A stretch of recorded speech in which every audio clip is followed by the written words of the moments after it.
guys, so I thought I'd do another tutorial while I have the chance, since it might be a little while until I can do another one. So this is actually a look that I did a little while ago for a shoot with Caveboy Studios, and the dancer that we did was a dancer by the name of Giselle, and she had a lot of different things that she brought along that she was really influenced by and that she wanted to incorporate into the shoot. So it's kind of a mix of a few different things. The eye is 1920s sort of dark socket eye, but then it's winged out a little bit for theatre or for performing, so it's open at the sides with a little bit of sequins just to brighten things up, and then it's winged. And the brow is quite ballet style, so it sort of goes down and out a little bit as you would for a ballet look. And then she deliberately wanted quite an unusual coloured lip, so we went for an orange, sort of orange corally look. So whether you wanted to use this if you had a party or a Halloween costume and you thought that it might suit a character that you're doing, or whether you wanted to do it for performing, it's totally up to you. You could easily leave it as it is for performing, or you could put a bindi on, or do a little bit of travel markings or something. But yeah, I hope that you like it, and please stay tuned to see how it's done. Thanks, bye.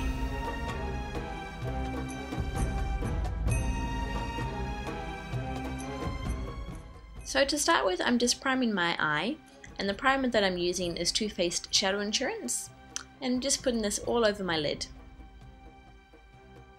I'm then going to take a light coloured matte eyeshadow and put this over top of the primer on my lid. This just smooths it out and evens out the colour, and it also means that there's a nice base underneath, so that when I go to blend later, it just moves the product a little bit more easily.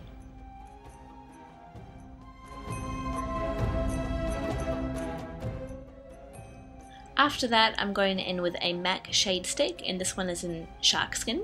It's a dark gunmetal grey, and it has tiny little flecks of silver in it. And I'm just putting that over my lid as a base for the dark colour that I'm going to put on. I find that it helps things grip quite well and they stay on really nicely. Then just go over and blend it with a synthetic brush. The two colours that we're using here are number 64 and number 219.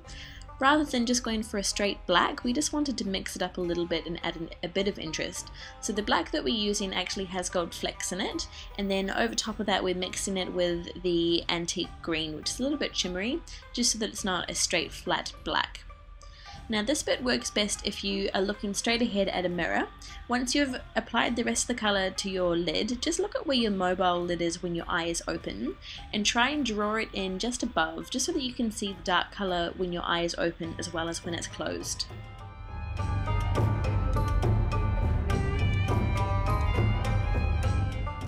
Now going for number 30 and number 319 by Inglot, and I'm using these as my brow highlight. So I'm applying this on my brow bone just underneath the arch, and then I'm actually drawing it out further onto my temple, which will make a little bit more sense once I've filled in and extended my brows. After that, I'm just going to take a blending brush and I'm just going to blend out that dark colour. Now I don't want it to be a really dramatic harsh line, but I also don't want it to be completely blended out, so it's just somewhere in the middle. I'm using a fluffy brush to blend, and then I'm also wiping off the brush I used to apply the colour and using that to help me as well.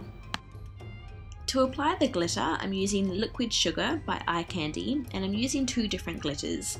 The Kandy glitter that I'm using is called Sugarcane, and then I use some of the Max Reflex in gold. I mixed up a little bit of the reflex with the liquid sugar, and then I pressed that onto my lid and tried to keep my eye as open as I could so that it didn't crease.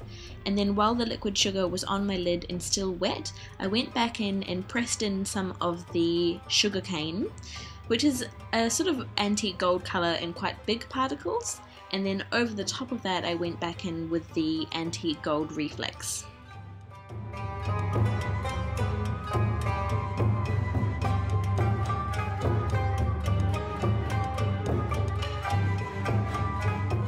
For the eyeliner, I'm using Kryolan Aquacolor, which is a cake eyeliner, and to activate that I'm using the Neopolan Cake eyeliner sealer. So I'm mixing that up, and then I'm just drawing in the line that I want with a thin brush. This one has a little bit of a hook on the end, which can be quite handy.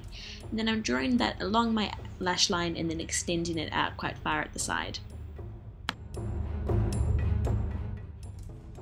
Now you can wing this out as far or as little as you would like. I suppose it really depends on where you're going to be wearing the makeup.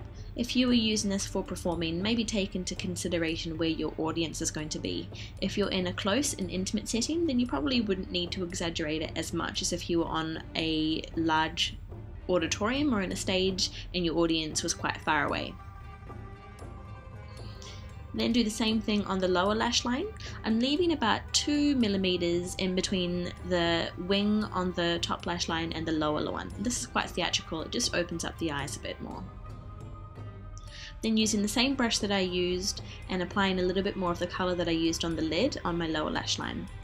Brush away any fallout that you have from the glitter or the dark pigments, and then you can fill in your brows. I'm just using a dark eyeshadow to fill in my brows, and I'm trying to round out and bring in the inner corner of my brows. At the arch, I'm trying to round it. My brows tend to be quite arched, so I'm just trying to soften that shape a little bit. And then I'm drawing it down past where my brow finishes and extending it outwards. Once you've done that, lightly powder all over your face, and then you can apply your lashes. Before you apply your lashes, make sure that you curl and put mascara on. And then just apply your false lashes. I'm using some rhinestones or little diamantes on the inner corner and then on the outer corner of my eye. These just really catch the light, particularly if you are using this for performance makeup. They just add a little bit of interest and catch the light. And then contouring my cheeks using Harmony and anywhere else in your face that you might need to contour.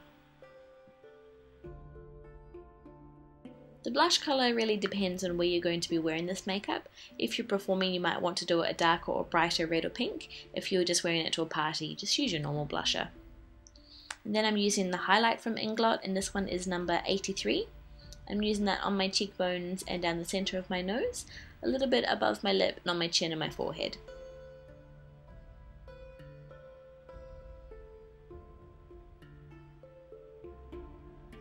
Using a neutral lip liner to line my lips.